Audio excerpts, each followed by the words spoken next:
बिस्मिल्लाहिर्रहमानिर्रहीम, अस्सलाम वालेकुम। स्पोर्ट्स स्टोरीज़ के साथ मैं हूं बाबर खान। और पीएसएल के बड़े मज़ेदार सी ट्रेड शुरू हो गई है। पीएसएल, क्योंकि पीएसएल 9 की विंडो करीब है। पीएसएल 9 होना है फरवरी में। तो पहले तो एक मैं आपको उसकी अपडेट देता चलूँ कि पीएसएल 9 के लिए दो तजवीज़ सामने आई थी। एक तो तजवीज़ ये दी गई है, जो मेम्बरान हैं और जो फ्रेंचाइजीज़ हैं और जो पीएसएल की जो इंतज़ामिया है उसकी तरफ से ये दी गई थी कि सिर्फ दो ग्राउंड्स के अंदर ये मैचेस करा लिए जाएं, यानी कि सिर्फ लाहौर और कराची के अंदर। अच्छा, जिस विंडो में ये पीएसएल होना है उन्हीं दिनों पाकिस्तान में जनरल इलेक्शन भी होने हैं। 8 फरवरी आपको बिल्कुल पता होगा कि इलेक्शन की डेट है। और उन्हीं दिनों में हमारे ये पीएसएल का सीज़न 9 भी होना है। तो एक तजवीज़ तो ये दी गई थी कि क्योंकि इलेक्शन की वजह से सिक्योरिटी का इशू होगा, तो क्यों ना पीएसएल का फर्स्ट हाफ जो है वो यूएई में करा लिया जाए, यानी कि दुबई में करा लिया जाए। और बाकी जब इलेक्शन निमट जाए, हालात नॉर्मल वे में आ जाए, तो फिर बाकी का जो अगला जो उसका हिस्सा होगा उसको पाकिस्तान में ही करा लिया जाए। लेकिन पीसीबी इसके लिए राज़ी नहीं है, क्योंकि वो कह रहे ये हैं कि पीएसएल को बड़ी मुश्किल से पाकिस्तान में लेकर आया गया है। अब अगर दोबारा हम इसको पाकिस्तान से बाहर ले जाएंगे तो एक तरह से हमें हमारी उस मेहनत पे एक डेंट पड़ेगा। और 2025 में पाकिस्तान ने चैंपियंस ट्रॉफी का भी जो है वो मेज़बानी करनी है, तो उसको भी ये चीज़ इफ़ेक्ट कर सकती है। तो इसलिए ये चीज़ तो बिल्कुल पीसीबी ने डिनाई कर दिया कि हम यूएई नहीं लेके जाएंगे। उसके लिए फिर जो दूसरी तजवीज़ दी गई वो ये दी गई कि फिर ठीक है, इसको 8 फरवरी की जगह 18 फरवरी ले जाया जाए। 18 फरवरी से 27 मार्च की विंडो है, इसके अंदर फिर पीएसएल कराया जाए। यानी कि 10 दिन का मार्जिन मिल जाएगा इलेक्शन, जनरल इलेक्शन के ख़त्म होने के बाद सारी सिचुएशन को सेटल डाउन होने के लिए। तो उसके अंदर फिर ये तजवीज़ दी गई कि लाहौर में ओपनिंग सेरेमनी कराई जाए और फर्स्ट मरहला वहाँ पे कराया जाए। फिर दूसरे मरहले के लिए कराची आया जाए, यहाँ पे कुछ मैचेस कराए जाएँ, फिर लाहौर जाए, फिर आखिर के अंदर फाइनल समेत क्लोजिंग सेरेमनी समेत बाकी पूरा इवेंट जो कराची में हो। इस तरह ये 2 वेन्यूज़ पे कराया जाए। दूसरी तजवीज़ ये दी गई, जो पहले मॉड्यूल हमारे पास था, यानी कि 4 ग्राउंड के अंदर किया जाए। कराची, लाहौर, मुल्तान और पिंडी के अंदर ये पीएसएल कराया जाए उसी तरह जिस तरह हम कराते आ रहे हैं। लेकिन उसके अंदर जो एक हर्डल आ रही है वो आ रही है पेशावर ज़ल्मी के जो ओनर हैं, टीम ओनर जावेद आफरीदी साहब, उन्होंने अपना एक तरह का प्रोटेस्ट भी शो किया। उनका ये कहना है कि पेशावर का क्योंकि स्टेडियम अब रेडी हो गया है तो वहाँ पर भी एक मैच ज़रूर दिया जाए। पेशावर ज़ल्मी को कुछ एक नहीं, यानी कि वहाँ पे भी कुछ मैचेस दिए जाएँ। वो ग्राउंड रेडी हो गया है, सिक्योर किया जाए, वो भी पाकिस्तान का हिस्सा है और अच्छा है, होना भी चाहिए, ऑप्शन मिलेगा एक ग्राउंड अगर। और सुना है बहुत अच्छे स्टैंडर्ड का ग्राउंड बनाया गया है वो, तो वहाँ पर बिल्कुल कराना चाहिए। एक तो ये सारी चीज़ें हो गई इसके विंडो के हवाले से। अब मैं आपको बताऊं, क्योंकि ड्राफ्ट करीब है तो टीमों को दे दिया गया था कि आप अपने जो खिलाड़ी आपने रिटेन करने हैं या किसी के साथ ट्रेड करने हैं तो वो आप कर लें। तो अभी एक बड़ी अच्छी ट्रेड हुई है इस्लामाबाद और कराची किंग के दरमियान। इस्लामाबाद के फास्ट बॉलर हसन अली वो ट्रेड हो गए हैं, कराची किंग में आ गए हैं। और कराची किंग के कप्तान इमाद वसीम, विनिंग कप्तान जिन्होंने कराची किंग को ट्रॉफी जितवाई थी, वो कराची किंग को छोड़ के अब इस्लामाबाद यूनाइटेड चले गए हैं। इस्लामाबाद उनकी मकामी टीम भी है, क्योंकि इस्लामाबाद की रिहायशी हैं इमाद वसीम, सारी क्रिकेट उन्होंने इस्लामाबाद रीजन से खेली है, तो एक तरह से वो तो अपनी होम टीम में चले गए हैं। लेकिन कराची जिसको उन्होंने जितवाया था उसको छोड़ के वो इस्लामाबाद यूनाइटेड गए। और दूसरी एक चीज़ ये है कि इस्लामाबाद यूनाइटेड ने कप्तान शादाब को ही बरकरार रखा है। इट्स मीन के इमाद वसीम शादाब की कप्तानी में खेलेंगे, यानी अपने जूनियर खिलाड़ी की कप्तानी में खेलेंगे। और आपको पता है पाकिस्तान जैसे माशरे के अंदर एक कप्तान को अपना एक पोर्टफोलियो होता है, एक एक प्रोटोकॉल होता है, उससे उनको नीचे आना पड़ेगा, एज एक प्लेयर खेलना पड़ेगा। उनको वो प्रोटोकॉल और वो लाइमलाइट नहीं मिलेगा जो कप्तान को मिलता है। और इस्लामाबाद जैसी एक 2 दफ़ा की चैंपियन टीम के कप्तान अगर वो बनते तो उनके लिए और ज़्यादा प्रोटोकॉल होता है, लेकिन वो शादाब की कप्तानी में खेलेंगे। अब देखना ये कि आया वो उनको एज अ प्लेयर ही रखते हैं या उसके साथ कोई उनको एज अ मेंटोरशिप या वाइस कप्तान या क्या डेजिग्नेशन मिलेगा, ये तो आगे जब ड्राफ्टिंग वगैरह मुकम्मल होगी तो पता चलेगा। दूसरी जो ट्रेड हुई है वो मोहम्मद आमिर जो है वो कोयटा ग्लैडिएटर जा रहे हैं। और वो कोयटा ग्लैडिएटर तकरीबन चीज़ें उनकी मुकम्मल हो चुकी हैं, वो कोयटा ग्लैडिएटर जा रहे हैं कराची किंग को छोड़ के।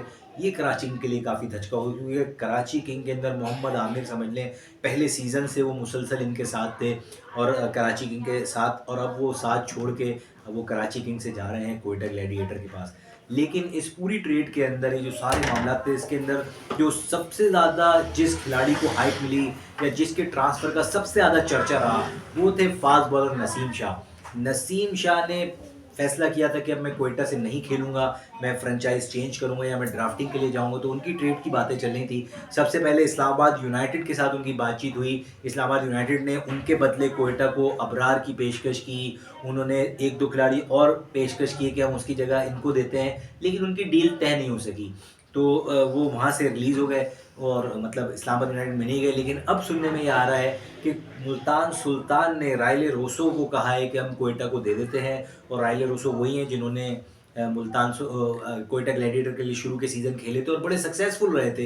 यानी कि जो क्वेटा ग्लैडिएटर जब अपना सीज़न जीता था पीएसएल का, जब पहली बार चैंपियन बना था, उसमें राइले रोसो की काफ़ी कंट्रीब्यूशन था। तो ये क्वेटा के लिए भी बड़ा अच्छा होगा कि राइले रोसो उनके पास वापस आ जाएंगे, और राइले रोसो की जगह वो अब उन्होंने नसीम शाह को ट्रेड करने का फैसला किया। यानी कि नसीम शाह मुल्तान सुल्तान्स के लिए खेलेंगे, यानी under the captaincy of Mohammad Rizwan को खेलेंगे, जो कि एक अच्छी केमिस्ट्री है क्योंकि उन दोनों की एक सेम लैंग्वेज है, पश्तो लैंग्वेज, उसकी वजह से दोनों की अंडरस्टैंडिंग बहुत अच्छी है। दोनों एक दूसरे को बड़ा अच्छी तरह से गाइड करते हैं और दोनों एक दूसरे को बड़ी अच्छी तरह से अंडरस्टैंड करते हैं। तो Naseem Shah in the captaincy of Rizwan कितना अच्छा परफॉर्म करेंगे ये मुल्तान सुल्तान के अंदर जब वो खेलेंगे तो पता चलेगा। और राइले रोसो एक बार फिर सरफराज की कैप्टनसी में आके क्वेटा से खेलेंगे, और मोहम्मद आमिर भी सरफराज की कैप्टनसी में आके क्वेटा से ही खेलेंगे, क्योंकि आमिर के लिए मेरे ख्याल से इतना मसला होगा नहीं, क्योंकि आमिर वैसे ही सरफराज की बहुत रिस्पेक्ट करते हैं। हालिया दिनों में हमने उनके इंटरव्यू भी सुने, वो यही कहते थे कि भाई कैप्टनसी सरफराज बहुत अच्छी करते हैं, और चैंपियंस ट्रॉफी में उनकी कैप्टनसी में खेल भी चुके हैं और एक अच्छा उन्होंने डिलीवर भी किया और मैच भी जितवाया। तो ये सारी सिचुएशन तो चल रही है। आखिर में मैं आपको, ये तो पीएसएल की सारी बातें हो गई, अब मैं आपको एक इंटरेस्टिंग सी बात बता के जा रहा हूँ। ऑस्ट्रेलिया के टूर पे पाकिस्तान टीम कल रवाना हो जाएगी। पाकिस्तान टीम ने वहाँ जाके 3 टेस्ट खेलने हैं। पर्थ में पहला टेस्ट है जहाँ कहा जा रहा है कि उधर ड्रॉप इन पिच होगी और काफ़ी बाउंसी पिच होगी, और वहाँ के लिए तैयारियां करना थी पाकिस्तान टीम को, लेकिन हस्बे मामूल यहाँ पर वो पिचें दरकार नहीं थी, तो वही रिवायती मार्बल की स्लेब लगा के पाकिस्तान टीम को प्रैक्टिस कराई गई बाउंसर्स की। ये तो हो गई टीम प्रैक्टिस की बात, लेकिन असल चीज़ जो हमारे कप्तान ने आज प्रेस कॉन्फ्रेंस की, शान मसूद ने, उन्होंने कहा है कि जी अब्दुल्ला शफीक और इमामुल हक बहुत अच्छी ओपनिंग करते आ रहे हैं तो हम उनको देंगे, और मैं जो हूँ वो वन डाउन आऊँगा और चौथे नंबर पर बाबर आजम बैटिंग करने के लिए आएंगे। उनकी इस प्रेस कॉन्फ्रेंस से ये चीज़ तो साबित हो गई कि साइम अयूब, जिसकी इतनी हाइप बनाई गई थी, जिसके बारे में टीम डायरेक्टर मोहम्मद हफीज़ ने इतनी सारी बातें की थी, वो टीम कम्बिनेशन में जगह नहीं बना रहे। वो सिर्फ टूर करने जा रहे हैं। वो वहाँ जाके क्या हासिल करेंगे या क्या नहीं करेंगे, या टूर करके वो सिर्फ एक उस फील को महसूस करने की कोशिश कर रहे हैं कि ऑस्ट्रेलिया के टूर में पाकिस्तान टीम की क्या फील होती है या क्या प्लान है, अभी तक ये समझ में आ रहा है। क्योंकि अभी इस बात से तो ये वाज़ेह हो गया कि पर्थ टेस्ट, जो पहला टेस्ट है पाकिस्तान और ऑस्ट्रेलिया का, उसके अंदर अब्दुल्ला शफीक और इमाम ही ओपनिंग करेंगे, वन डाउन शान मसूद आएंगे, और उसके बाद जो है वो आपके बाबर आजम आएंगे। अच्छा, उन्होंने एक चीज़ और बड़ी इंटरेस्टिंग बताई कि जो अच्छी भी हो सकती है और नहीं भी हो सकती। उन्होंने कहा कि हम दो एज अ फर्स्ट प्रायोरिटी जो विकेट कीपर है वो हमारे सरफराज ही हैं, यानी कि as a wicket keeper batter तो सरफराज ही खेलेंगे, लेकिन मिडिल ऑर्डर को स्ट्रेंथन करने के लिए रिजवान को एज अ बैटर खिलाया जा सकता है। तो इसका मतलब सलमान अली आगा पे शायद वो ट्रस्ट नहीं कर पा रहे हैं, या मिडिल ऑर्डर के अंदर और कोई ऑप्शन उनके पास ऐसा नज़र नहीं आ रहा है। तो क्या वजह है कि रिजवान को ही बैक कर रहे हैं, या क्या उनके पीछे थिंक टैंक होगा उनका, ये वो क्या स्ट्रेटेजी बनाई होगी हफीज़ ने और जो दीगर खिलाड़ी और कप्तान ने मिलके। खैर साइम अयूब फ़िलहाल इस पूरी विंडो में नज़र नहीं आ रहे, जिसके लिए कहा जा रहा था एक सेंसेशन है और वो टीम की शायद एक स्ट्रेटजी को बिल्कुल बूस्ट दे देंगे अपने एक एग्रेसिव स्टाइल से। तो वो चीज़ नज़र नहीं आएगी साइम अयूब, क्योंकि इस प्लेइंग 11 का हिस्सा नहीं होंगे।